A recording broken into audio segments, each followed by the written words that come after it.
একটা ছোট ছেলে যে ভোরবেলা উঠে খবরের কাগজ বিলি করত, তার পরিবার ধনী ছিল না, তার কাছে বড় সুযোগও ছিল না, কিন্তু তার মাথার ভিতরে ছিল একটা স্বপ্ন, বড় কিছু করার। আর সেই ছেলেটাই একদিন হয়ে উঠল ভারতের missile man. An eminent scientist, a people's president, a Bharat Ratna and India's very own missile man. 1962 में वो भारतीय अंतरिक्ष अनुसंधान संस्थान यानी इसरो से जुड़े और देश के पहले स्वदेशी उपग्रह SLV-3 के प्रोजेक्ट लीडर बने। डॉक्टर कलाम ने 1998 में पोखरण 2 के परमाणु परीक्षण के दौरान अहम भूमिका निभाई थी। For India, Dr. Kalam is one sun that will never set. Message is dream transforms into thoughts, thoughts result into action. APJ Abdul Kalam জন্মেছিলেন 1931 সালে তামিলনাড়ুর রামেশ্বরমে। তার পরিবার ছিল খুবই সাধারণ। তার বাবা ছিলেন একজন সাধারণ মাঝি। ছোটবেলায় তিনি বুঝে গিয়েছিলেন জীবনে কিছু করতে হলে নিজেকেই লড়তে হবে। তাই তিনি ছোট থেকেই খবরের কাগজ বিলি করতেন নিজের পড়াশোনার জন্য। তিনি সায়েন্সের প্রতি খুব আগ্রহী ছিলেন। ধীরে ধীরে তিনি এরোনটিক্যাল ইঞ্জিনিয়ারিং পড়তে শুরু করেন মাদ্রাজ ইনস্টিটিউট অফ টেকনোলজিতে। সেখানে পড়াশোনা করা সহজ ছিল না, প্রেশার ছিল, চ্যালেঞ্জ ছিল, কিন্তু তিনি হাল ছাড়েননি।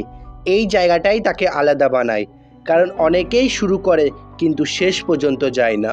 তারপর তিনি DRDO এবং ইসরোতে কাজ শুরু করেন। ভারতের স্যাটেলাইট লঞ্চ প্রোগ্রামে কাজ করেন, মিসাইল ডেভেলপমেন্ট প্রোগ্রামে বড় ভূমিকা রাখেন। ধীরে ধীরে তিনি হয়ে ওঠেন মিসাইল ম্যান অফ ইন্ডিয়া।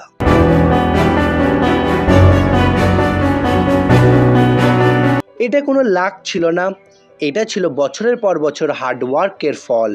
2005 সালে এপিজে আব্দুল কালাম সুইজারল্যান্ড ভিজিট করেন, আর সেই দিনটা সায়েন্স অ্যাপ্রিসিয়েশনের জন্য স্পেশালভাবে বানানো হয়। এটা প্রমাণ করে তার প্রভাব গ্লোবাল ছিল। কিন্তু একটা জিনিস তাকে সবার থেকে আলাদা করেছিল, তিনি সবসময় স্টুডেন্টসদের সাথে কানেক্ট থাকতেন, কারণ তিনি বিশ্বাস করতেন দেশের ফিউচার তাদের হাতেই। চলো এখন দেখি কিছু বাস্তব প্রশ্ন যেগুলো ইন্টারভিউ এবং স্পিচে তাকে করা হয়েছিল। একবার একজন শিক্ষার্থী তাকে প্রশ্ন করে, ইন্ডিয়াকে ডেভেলপড কান্ট্রি বানাতে সবচেয়ে বড় শক্তি কী? উত্তরে তিনি বলেছিলেন, ভারতের সবচেয়ে বড় শক্তি হলো তার ইউথ, তার তরুণ সমাজ, তার যুব সমাজ। আর একটা প্রশ্ন করা হয়েছিল, ড্রিম ফলো করতে কি দরকার? উত্তরে তিনি বলেছিলেন, ড্রিম হলো গোল, হার্ডওয়ার্ক দিয়ে যেটাকে অ্যাচিভ করতে হবে ইভেন যদি প্রবলেম আসে। আর একটা প্রশ্ন, সাকসেস পেতে কি লাগে? উত্তরে তিনি বলেছিলেন, নলেজ, হার্ডওয়ার্ক অ্যান্ড পারসেভারেন্স। আজ আমরা অনেকেই ছোট প্রবলেমে হাল ছেড়ে দিই, নিজের ওপর বিশ্বাস হারিয়ে ফেলি, কিন্তু এপিজে আব্দুল কালামের জীবন আমাদের একটা জিনিস শেখায়, শুরুটা ছোট হলেও শেষটা বড় হতে পারে। কন্ডিশন পারফেক্ট না হলেও সাকসেস পসিবল। মনে রাখো, তোমার জন্ম সাধারণ হতে পারে, কিন্তু তোমার কাজ অসাধারণ হতে পারে।